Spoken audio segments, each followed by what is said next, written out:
The following podcast contains real reviews and the ridiculous reactions of two would-be oracles of the internet.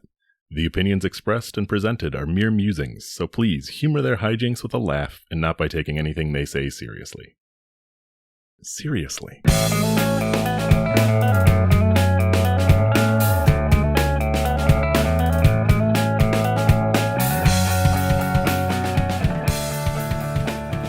Hello and welcome to ReviewParty.com. I'm Brent. I'm Matt. This episode of Review Party is cooler than the other ones. We still have reviews, we still have comedy, but we also have, what's cool for the kids? The kids like, saying cringe. We got cringe content on this episode. Mostly the hosts, but we also have reviews, comedy, internet, podcast. Any other cool stuff, Matt? Laughter, enjoyment. Sure. I think. When you really sit and think about it, I think that's something we have. But let's jam to the reviews. You got something, or you want me to get started here? You know what? I'll start us out with, it's not a long one, but we may have some stuff to say. It's an Amazon review for Vac Plus Automatic Toilet Bowl Cleaner Tablets, Bathroom Toilet Tank Cleaner 12-pack VA T165. Little blue-like things you stick in your toilet, and it makes the water blue, makes it smell good. It makes it, yep. All that, it makes it feel fancy. You know, someone just attended to this here turlet when the water's blue. It makes you feel safe. Exactly. I have a review from Kulitzer TC. Kulitzer also was recently featured writing a holy water review, but different type of water we're dealing with today. And Kulitzer titles their review Water Coloring and writes, I was fooled.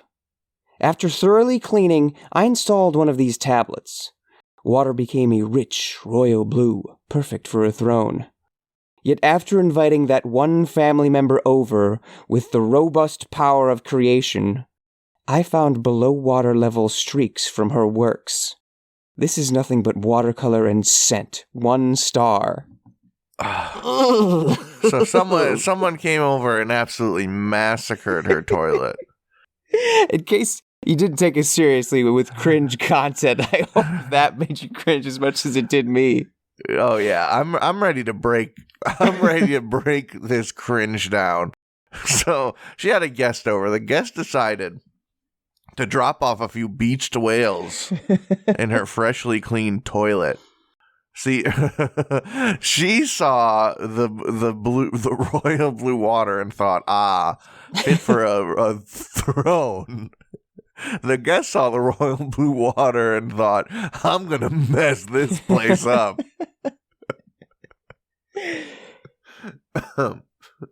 and proceeded to pinch off just some disastrous.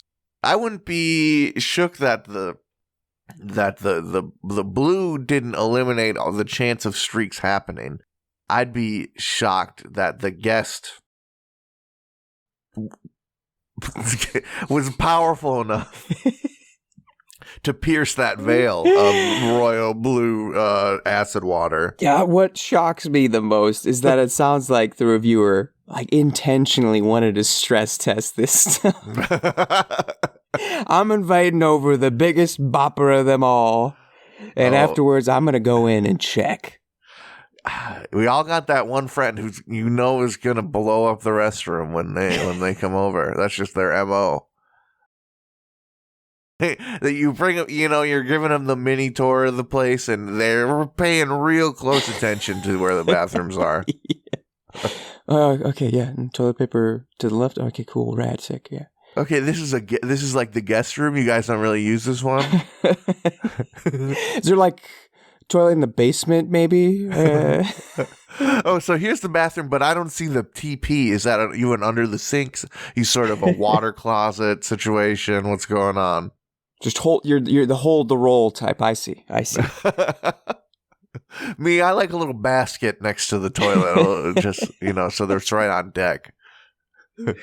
I like to walk in and know that I could dump for 3.5 days and have enough TP on deck. That just makes me feel safe. I guess we also have to address the Sherlock-like investigation she did upon the streaks. Yeah, I suppose, like, it's better that you found streaks, quote, below water level. Because if you found streaks above water level, holy iceberg cow. Situation. We're talking about a full can. What's that quote from Escanaba in the Moonlight? Something about a 2-holer. There's that one. I'm thinking of what's their last name? Oh, man. It's so big we gotta stand up to get off the boat. Oh, yeah. I just can't imagine streaks appearing in my toilet and not only desiring to know the culprit, but knowing. Both of those hurdles are scary for me. Ignorance is best and bliss. If I see it there, I'm just, no. Let me just give a pre-flush and maybe it'll dissipate. Yeah, who knows if that was me 20 minutes ago, but I live my life on the edge. We're running from toilet to bathroom to kitchen, just sort of. That's all my life is.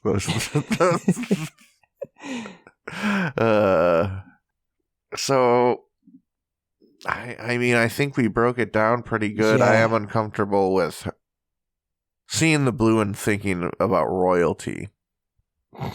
Seeing the toilet and thinking about royalty. I think the base problem is here. She looks at the toilet and expects royalty. I look at a toilet, no matter how clean and pristine, and no violence will take place. It's just, there's an inevitability of violence in a clean toilet. It's just waiting there. I have a review. Let's go from the place you go after you eat to a place you go to eat. I got a review submitted to us by Eric Martin, friend of comedy. Thank you, bud. Hey. We got a review for the Cajun Boil Bar in Oak Brook Terrace, Illinois. It is looks like the type of place you go to get a boil that looks more like a boil than you would get at, I don't know, some celebrity place. But he, in Eric fashion, he sent us a hand of smattering review, so let me dive in. I'll just do it in Eric Martin chronological order. Martin logical order. Elizabeth Edens. They dined in.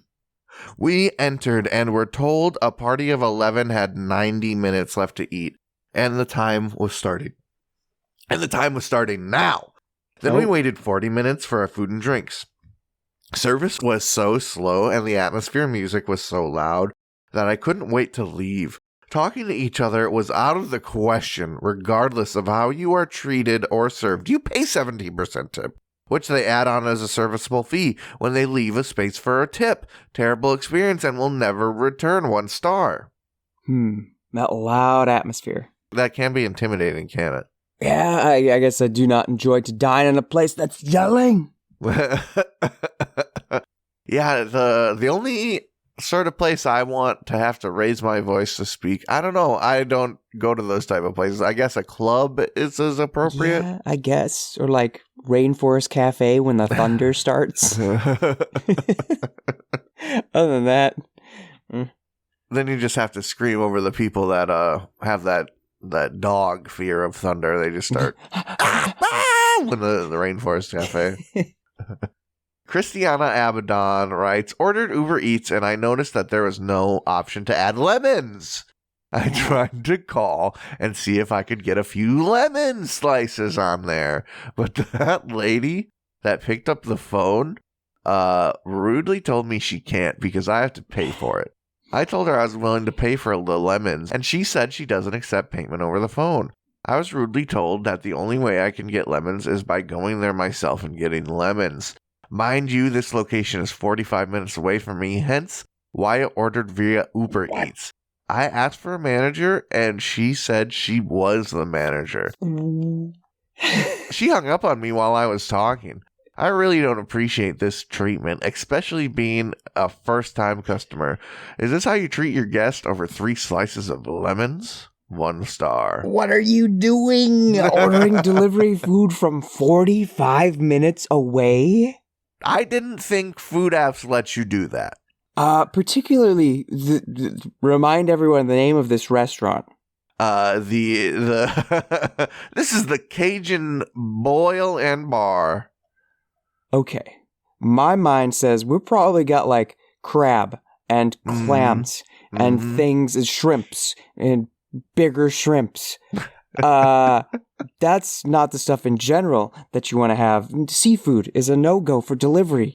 And 45 minutes of sloppy sloshy in somebody's car? They are going to have some kind of logistics set up that Uber Eats is not going to facilitate for you. No. That's a cab driver who, in their free time is delivering you food. And great for them, hustle, but it's not the Domino's van with the built-in pizza oven. Right, there's no sort of Ghostbusters hearse seafood boil situation in the back that they're serving up. It's not a food truck. This is just some dude's Prius. Oh, that's good. Lemons, yeah. And just think about a place that is 45 minutes away from you. Like, do you drive there to get food ever? No. So you shouldn't get food delivery. You know what I mean? Like, no, just no. 45 minutes away from me is like, that's a different world, man. That's not on my delivery app. I order food from a place that's like 10, 15 minutes away sometime, and they're like, actually, yeah, you might want to reconsider a different location there, buddy. Yeah, you got to consider what you're ordering. Is this going to sweat itself soggy, so to speak? Is the lettuce on my Sammy going to get wilty? This is like 45 minutes away is the type of delivery like the USPS is getting involved. For the final, leg of the trip. Yeah, they got to drop this one off at USPS. They got to take care of the last part. It's 45 minutes, you can go to the store and get yourself a lemon. Yeah, that's the other big thing. Sure, the place is 45 minutes away, but you don't have a grocery store with lemons. And I agree. The right thing to do, just throw 3 lemon slices on the fucking order. Yeah, Who cares? Negligible price for trying to get a repeat customer. But her request is no less stupid, so it's kind of a wash, I think. And yeah, most places, unless it's your local pizza place, probably isn't going to be able to take an order over the phone, especially if it's like 90 cents for 3 lemon slices. Right. I'm pretty sure whatever they're paying, I don't know if it's a % credit on transactions or if it's like a straight up dollar on every transaction for businesses, but probably not worth it. Like whatever excuse she made, whether it was true or not, was true at the time. You know what I mean? It's like, you just got to take them. Misty Cayley, local guide, writes, rude staff, terrible service. She did her own little title there. Very nice. Ooh. Long story short, we were there for 2 hours and sat for the first hour. Why, you ask? Because we review places honestly. Their service are terrible, and their food wasn't good enough for the pricing. We spent $210 for 4 people, and she couldn't even split the bill for us to pay separate. This place is 100% a joke. At 8 p.m., a DJ was setting up right by the door, and we were in his way, and we had to get up and leave. I promise you, if you get here, you will not like it. It's a joke. 1 star. I don't know. It sounds like it's a place you can hang out and have a good long hour of sitting, at the very least. Yeah, you can't get that everywhere. Maybe I want that. Some places, they're trying to get you out the door. Some places, they got DJs cycling in and out. You just got it. That's how they make their money. Yeah, I don't know if I would have sat. Honest review or not, I think the review would have ended. We sat for an hour and didn't get food, so we left. Yeah, that's hey, you just want to go to Culver's down the street? Yeah. Well, they will hook us up. Get a pizza or something. They got cod sandwiches if anyone was had their heart set on fish here tonight. You want to go get some like mid-Italian food? Like a bad chicken parm sandwich or something? Yeah, I kind of... There's just like Chinese American food has a very special spot in my heart. Like bad Italian food does too. Yes. Thank you. Yeah. The American lasagna with just like the gooeyest breadsticks you've ever had. Delicious. Yeah, that mostaccioli or whatever, that's just like, this is okay. This is not, I don't taste the depth of flavor that was, cooked over hours with garlic and all sorts of different spices. This is just like, this is fine. This is good. I didn't make it, so tastes pretty good. We'll finish out with Jesus Centeno here. We went there on a Sunday afternoon. The place was not busy by restaurant standards, but it was for this particular staff. The drinks were okay. The food was great. The service was absolutely horrible. I can't believe I actually left a tip, although it was very small with respect to our bill. I usually will not tip for bad service, but at least the bartender apologized to us for bad service. Or at least I think he was the bartender.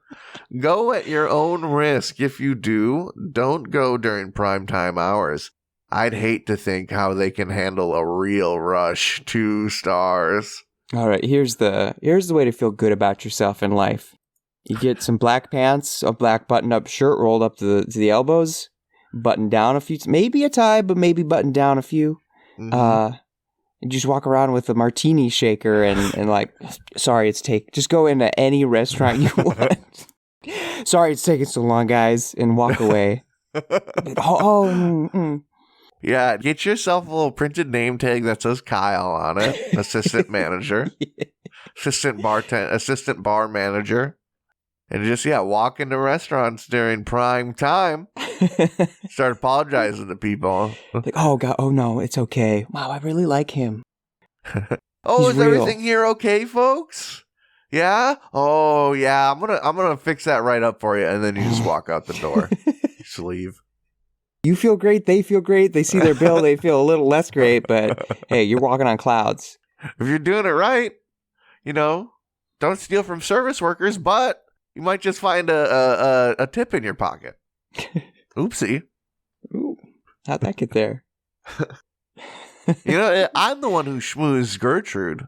I deserve a cut of that $20 I tip smoothed there. all these tables over. And I stole a couple drinks on the way. Yeah, I grabbed a couple liquor bottles for myself. A lemon slice or 2 disappeared. From some orders. I went by the little DoorDash shelf and fucking helped myself to 2, 3, 7 orders on the way out. I'm the assistant manager. I made the place money. I deserve it. Delicious. That's all from Jesus and the Boil. Any final takeaway thoughts? This place probably is bad. I don't know. No, it's maintaining a 3.5. I bet this place is fine. Oakbrook Terrace is where this is? Oakbrook Terrace. Is that where I think it is? If it's any consolation, it looks like one of those restaurants that there's it's like a strip mall with a big restaurant in one of the buildings. Yeah, hold up. Boil and Bake? What's it called? Bake, Boil, and Brown. No, Cajun Boil and Bar. Cajun Boil and Bazaar. I'm going deep on this. I may have been right in that. Oh, it's got a 3 on Yelp. A 3 on Yelp. We got to trust Yelp a little bit. But some of my favorite restaurants in town are like 2s on Yelp. So it's kind of hard to say. The sort of corporate imagery does make me trust it a little less. It's right down the street from a Twin Peaks. I've driven past it then. I can say that much. I have not been. Maybe you'll have to investigate the old... I don't know, bro. The food pictures are sus. I'll drive by and give it a sniff. Yeah. Give it a couple sniffs. If it intrigues you, maybe it's worth a stop. We're going to stop this section of the podcast here and take a break, believe it or not.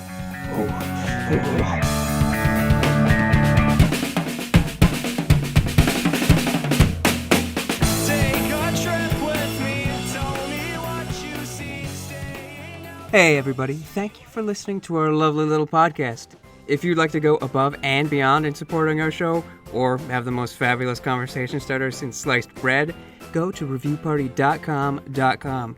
Click on shop and explore some fabulous t-shirt designs.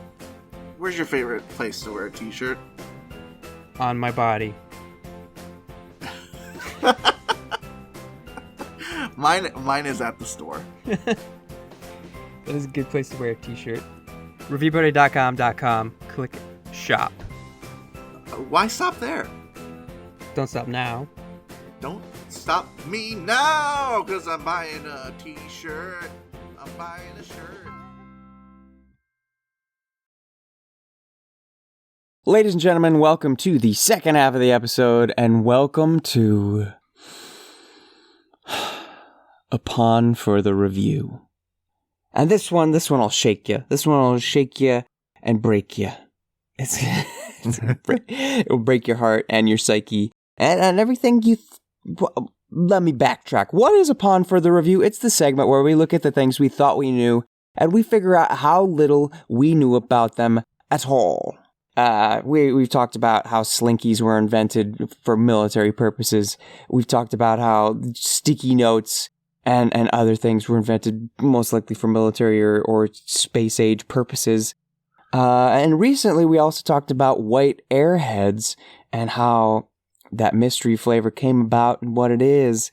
And we're kind of going to talk about something similar again, because I'm going to talk about M&M's candies. We're talking about either chocolate candies from with little hard candy shells, or a rapper from Detroit. Let's find out. I'll let the cat out of the bag and say we're talking about the candies. Would you say you know M&M's?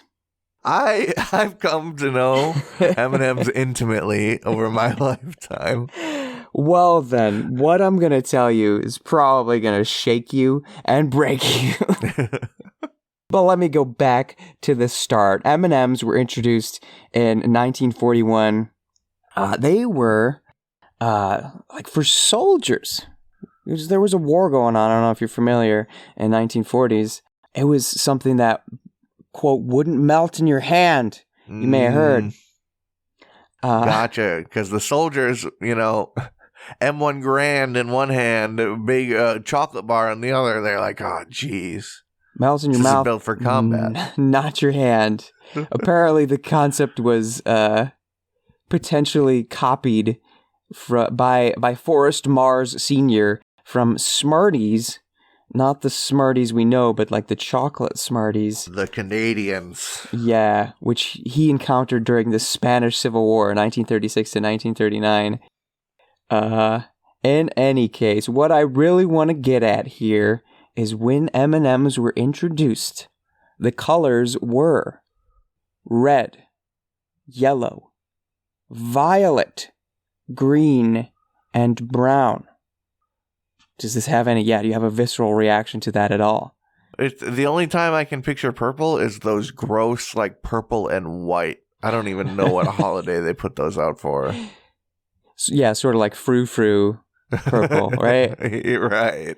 Well, rest assured, in the late 1940s, violet was discontinued and replaced with tan.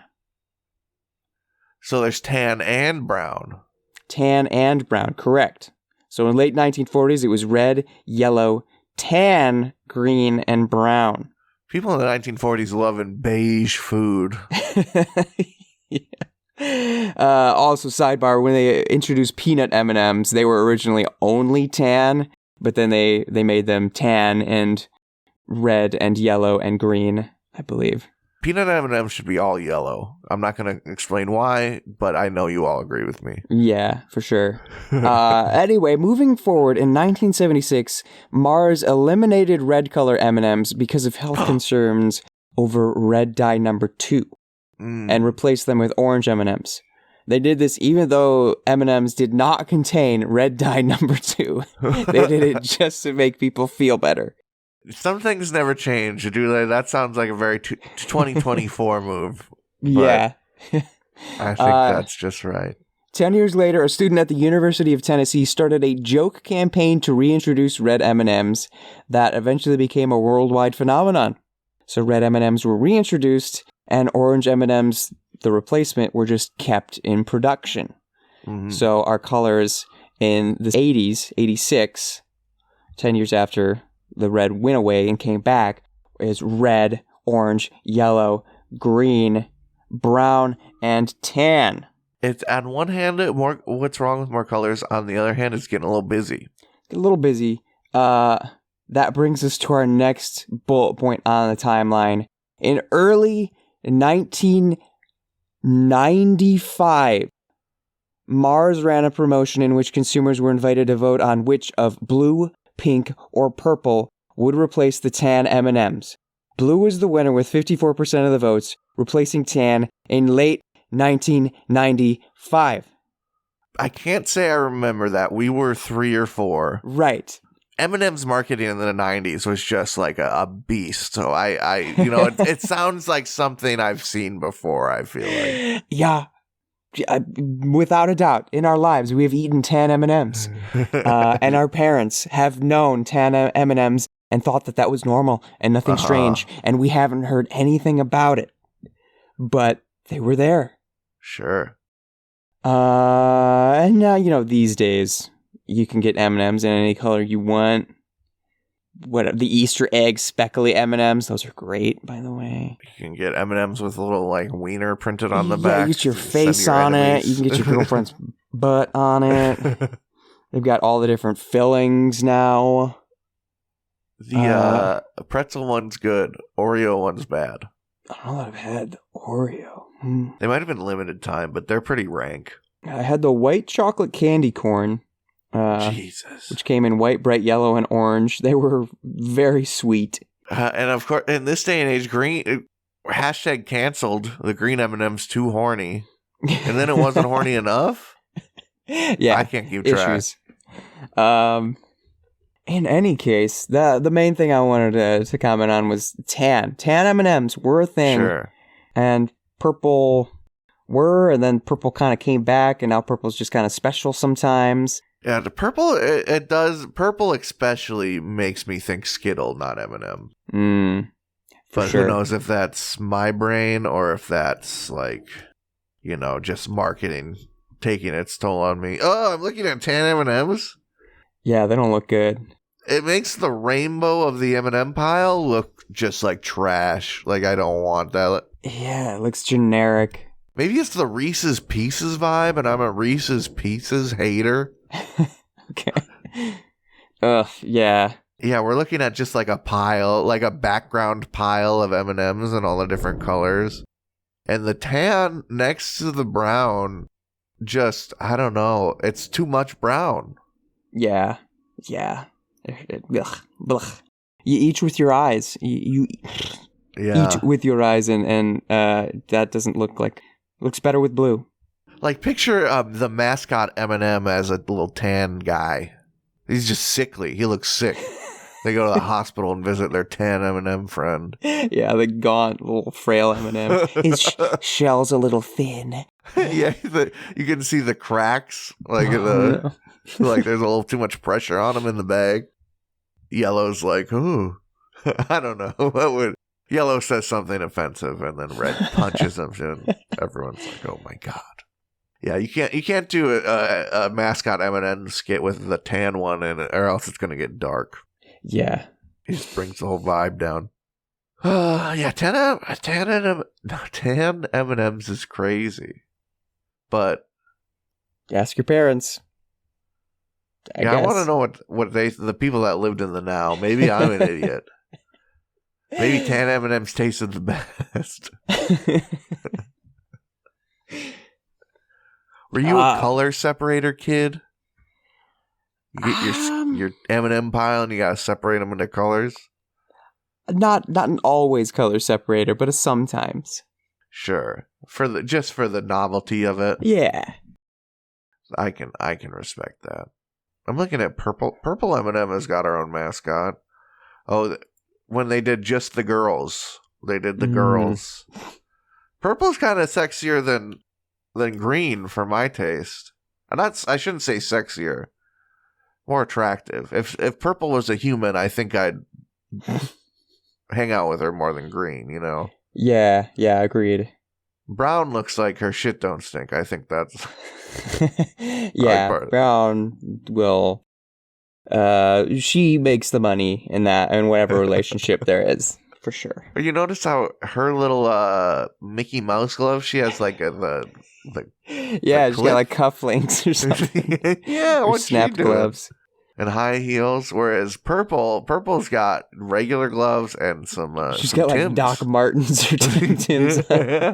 Yeah, very relatable. All right, is that all we got for M&M's? That's all we got. 10 M&M's. Don't Google it. You'll feel sick. Let's see. This one. Oh, we've been talking a lot about businesses and stuff today. Let me go back home to Amazon. I got the Handcraft Blends Peppermint Essential Oil, huge 4 fluid ounce, 100% pure natural premium grade with glass dropper. Some essential oils here. Okay. From Camille Torres. She titles it Great Fire Starter. It smells somewhat like frankincense, but at least it doesn't stink. I'm not sure I would buy it again, but it is not bad enough for me to send it back for a refund.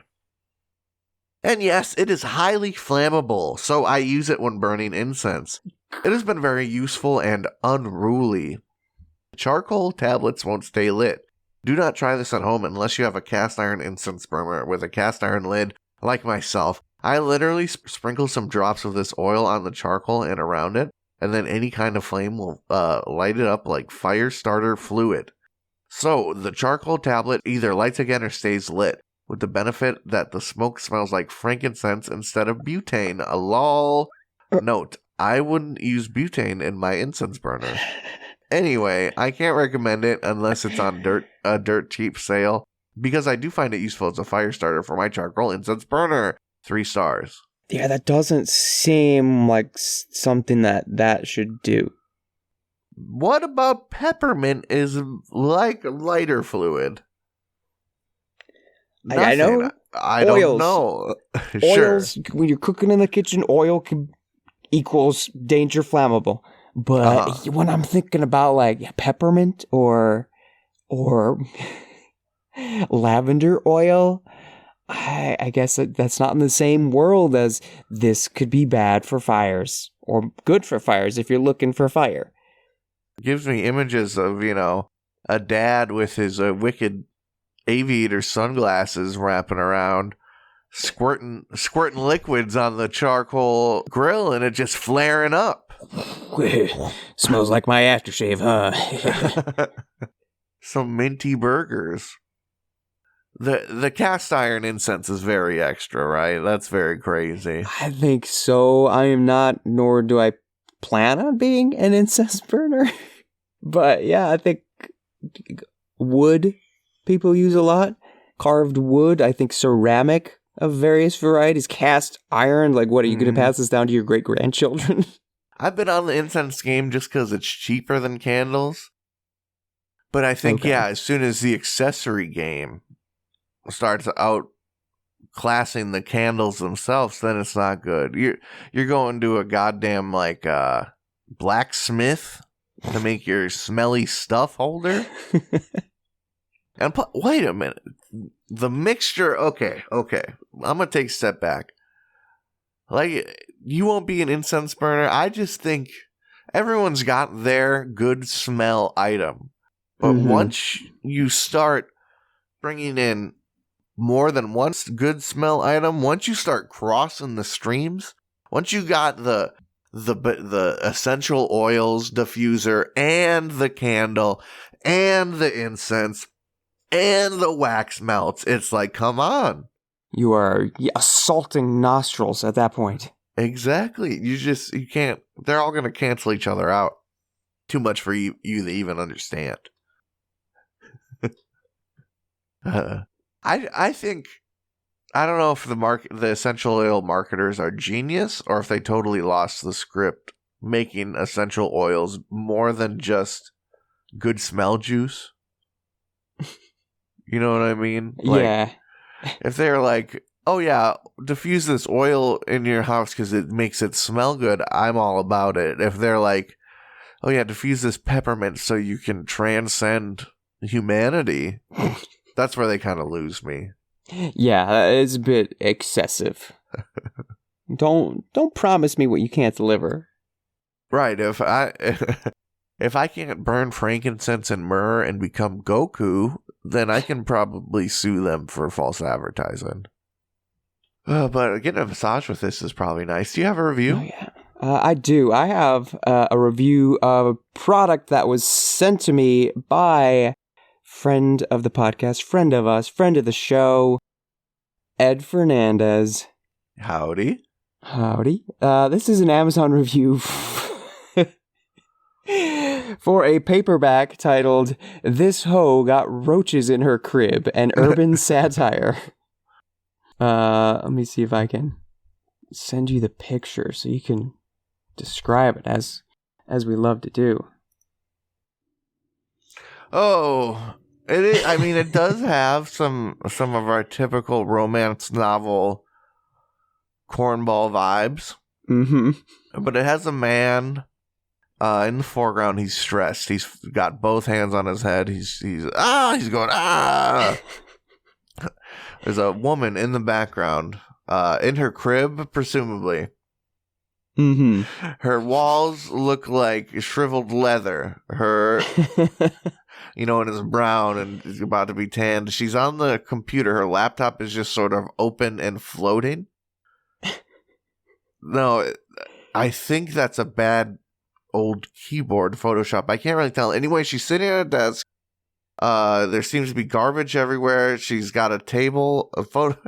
They photoshopped a crate, and on top of the crate, the transparent crate, they put a board, and then they've also placed with Photoshop a cup. And what is that? Some macaroni and cheese on a plate, and a bunch of little roaches. Yeah. Yeah, but none of the items named so far are in the same world. The keyboard, the computer screen, the curtains, the walls, it's all made with sort of... when you see those original 3D models that are really sort of Uncanny Valley because they're just getting started? Mm-hmm. Sort of looks like that. So this guy is in the crib. He's facepalming. There's roaches. And then it says, this ho is like a neon sort of script, got roaches in her crib. Quan Mills wrote this bad boy. Yeah, I would read the synopsis, but it is probably longer than the review. And the review isn't short, so I'll just read the review. There we are. This is a review from Eric Burke, who titles his review Glorious. And he writes, a bad BET soap opera mixed with a morality play. This Ho Got Roaches in Her Crib has everything. Softcore pornography, gun violence, ratchetry, saintly heroes, vile villains, every curse word under the sun, and a lot of roaches. Even though I just finished my first read of this South Side trashterpiece, I have so many questions and so many critiques. The editing job in this book was horrendous. It's very clear several drafts were just mixed together in this finished copy. Jonah is often referred to as Austin on numerous occasions, and several other characters often have their names mixed up as well. Sometimes completely wrong words are used, and neither sentences nor paragraphs follow the traditional structure. There are misspellings, timeline inconsistencies, and logic inconsistencies. For example, the Cook County Correctional Facility is often portrayed in a better light and as a nicer place than the streets. The jail has a daddy-daughter dance, for example. And the warden is a doctor who wants all the inmates to get better. The ending is a work of complete fantasy, and the book often throws in extemporaneous details and overly long monologues that throw off the pacing. The omnipotent third-person narrator also has the spiciest opinions on characters, which was an interesting touch. Quan Mills once used the word, quote, broski in a conversation in this book that felt completely out of place. He loves plot twists, and if he's not really from Chicago or the South Side, I won't be shocked. Despite all that, this was a page-turner. Mills has some talent. I can't wait to read the rest of his books. 3 stars. I gotta know about this Quan Mills character. Oh, okay. So Quan, I think I'm just from some light, quick research here. It looks like Mr. Quan Mills is pumping these out. The hustle is make ratchet romance books. The hustle is successful. Yeah, and he's hustling. Yeah, it does not look like quality is the of paramount here, but perhaps quantity. The end of this article I'm looking at NPR, harmful to the black community? ? Oh no. Yep, it's commodifying the black experience, says the University of New Haven professor Randall Horton. I spent 30 years on the streets hustling and smuggling all kinds of things. Went to prison. I did time. I wanted to talk about all the things that Mills is talking about, and I did, my own way. If you're here in it to make money, then maybe that's the path for you. And maybe you don't think of any of the consequences of whatever to make happen. So, have some real critics, Quan Mills here, not just on Amazon. I think all you need to remember is this passage from the About the Author. This is the crazy, intense, and imaginative literary universe of Quan Mills. This isn't the real literary universe. This is the imaginative literary universe that brings us such stories as gutta chicks do gutta things. So there's a bit of magical realism going on here, perhaps. A bit of a world slightly like our own, except in unspoken ways that you have to find out through context clues throughout the story. Yeah, like the old thought next door. This is pretty close to our world. But as compared to the young thought. I would be a little offended if it was young thought, but the old thought brings a new flavor to it. Mm-hmm.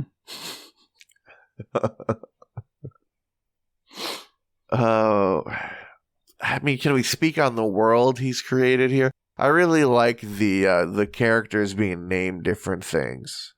Yeah, because that's a solution that Control F can fix.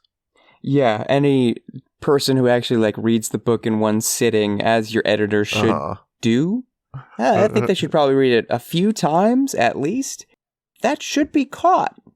The trouble, the rub is you would have to pay an editor. Oh, okay. This is true. And, I guess it's the editor's job to know about the find and replace function on Microsoft Word. That's not the writer's job. The writer is to write, is to generate, and they're cutting out the middleman. Maybe this is raw on so many levels. I guess one thing that I neglect to, one detail I missed out on not reading us the synopsis was that the antagonist's name is Fred Quisha. Fred Quisha. That's a hateable person, right? Sure. It just feels like one of the movies from the fall of Eddie Murphy, like the Norbit era. Oh, yeah, Norbit was not great. Yeah, you just filter that through. Someone took that and said, let me take the blaxploitation here to absolute sickening levels and see if I can make a buck. Because it's like the Chuck Tingle books, but I guess Chuck Tingle books are secretly wholesome. There's no secrets here. Yeah, let me tell you a bit about Fred Quisha. A native of the dangerous Englewood, Chicago, she could give two shits about the welfare of her daughter. Her mission in life is simple. Get money, smoke good weed, and ride bomb dick. Nothing more, nothing less. That's just a little bit of what the synopsis tells us about Fred Quisha. I mean, on one hand, sounds like a crazy villain. On the other hand, sounds like a demonizing stereotype. Probably, yeah. Not great. But hey, make that money. You know, maybe it's hopefully the tongue is in the cheek. Yeah, and maybe follow it up with Fred Quisha got rid of them roaches or something like that. Hey, if Fred Quisha is an exterminator, then that's really changing my perception of the type of person Fred Quisha can be. Because I like my exterminator to have an edge, you know? You don't want a dude coming in for your rodent problem who's chipper about it. No, that's makes weird. me feel funny. I think that's it for the Ye Olde Reviewparty.com. Thank you for listening. Thank you. Thank you, Eric Martin, for sending in the old review. Thanks, Ed. Thank you. We got new reviews with parties every Tuesday. That's right. # Tuesday Reviews Day. We hope you like to know.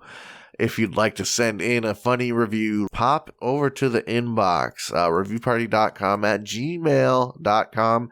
Include a screenshot, a hyperlink, whatever you got to do. Just get it our way, and we'll throw it on the air.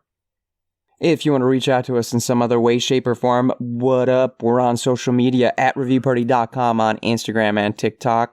Give us a follow. Give us a like. Give us your time and attention because we crave it. Or you can do the same thing on Twitter /X @ReviewPartyPod. We're also on Letterboxd. Just search Review Party, or YouTube, search reviewparty.com. Wherever you like content, you can guarantee that we've got some content there. Except like Facebook. Who do you think we are? Your aunt? But hey, your aunt would definitely tell you to go to reviewparty.com. That's our website. We've got blog posts there. We've got shopping there. We've got the color blue. We've got just good vibes, man. Good vibes all the time. Good effing vibes. And I was thinking, man, go help us out on Instagram, TikTok, YouTube, wherever it is comfy for you. I don't think a lot of people know the power they wield in helping out content creators. Content creators be begging for subs and likes because just 1 or 2 subs or likes, or just 1 or 2 more people watching the videos or the Instagram content regularly can put you over to the edge into a whole new bracket of people seeing your content. You know, sometimes it just takes 1 or 2. So if you want to help out the show, low effort, low financial commitment, a little clicking on the social media. You don't know how far that can go. But hey, don't take it from me. Take it from the boys Nosebleeds. Go check them out on Spotify. Give yourself a little reward for working hard and clicking on us. Bread for Breakfast, you've heard it throughout the episode.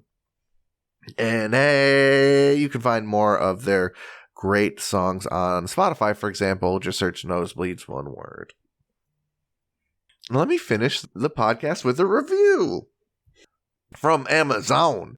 8-bit Do wireless arcade stick, Xbox Series X, Xbox One and Windows 10 arcade stick with 3.5mm audio jack, officially licensed black.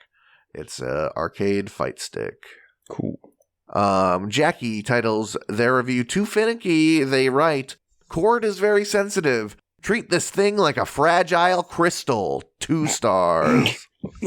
Excuse me? How am I going to get my combos if I get... No.